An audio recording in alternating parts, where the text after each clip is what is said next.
So at this point, I realize that games journalism is basically one giant meme, but I gotta admit I was actually kind of having fun with this one. So for those of you who don't already know, at PAX this year, there was a specific games journalist who was attempting real hard to play Cuphead.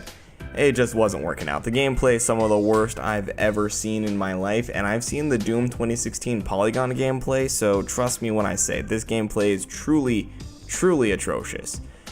And it's really sparked up the whole debate about whether or not games journos should be good at games in order to become a games journalist, and I think that whole notion's really silly.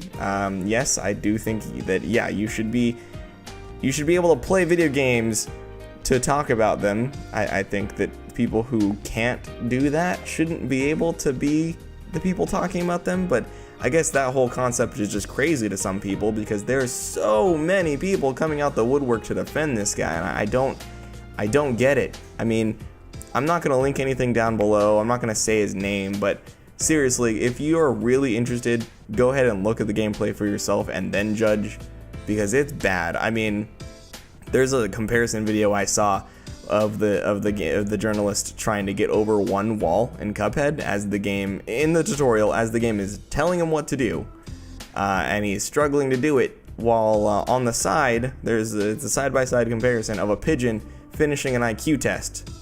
Guess who won? Guess who finished faster? Yeah, it's pretty sad. But regardless, I mean, this isn't the first time this has happened. Of course, Doom 2016's Polygon gameplay is probably the most notorious, the most infamous. That's really gonna live on. People really like bringing that up whenever we talk about this kind of scenario here. And that, of course, that was real bad. But you know, I don't want anybody to attack this guy or anything. This is something we need to talk about because people should not be defending this. You know, if these are the people who are reviewing our games and talking about our games and stuff, yeah, I would expect them to actually be able to play video games. I mean, these are the same people who claim that Crash Bandicoot is the new Dark Souls and crap like that, just dumb stuff. And, you know, it all makes sense now. These people are incompetent at playing video games. Obviously, not all of them are. I happen to know personally some games journalists who are actually really good at games, and quite a lot of other, you know, YouTube friends of mine and stuff. Like, not everybody in the industry is garbage at video games, but I mean, apparently there are some of them. I do think that if you're going to be a games journalist, or if you're going to talk about games on a professional level and get paid for it, yeah, you should be better than the average gamer, or at least on par as the average gamer.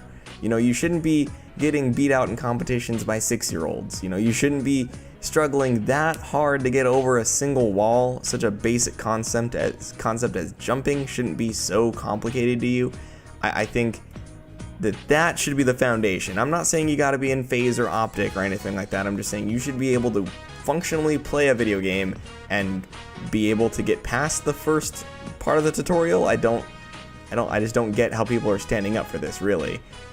I mean, look, I'm not trying to attack anyone. I'm not saying we need to gear to games journalists or anything, but when these people are the kinds of people reviewing your game, I would definitely take their review with a grain of salt.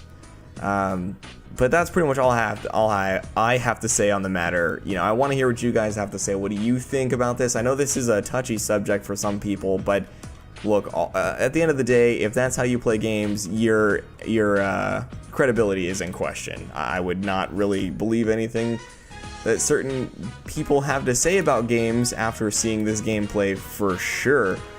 So just, you know, maybe do a little bit of research on who's reviewing your game and how they play and things like that before believing a review, things like that. That's why I think YouTube reviews are so important, because you can learn a person's play styles and what they enjoy about games and stuff. And then if they really like a game, and if it, you know, how they like a game and how they play is close to how you play, then you can, you know, you get a really good idea of if what they're saying is genuine, or if what they're saying even applies to you. With these bigger companies, you know, you can kind of get a sense of how people review games, but a lot of times when they do the reviews, the online reviews and stuff, the gameplay is done by a completely different person than who actually does the review of the game.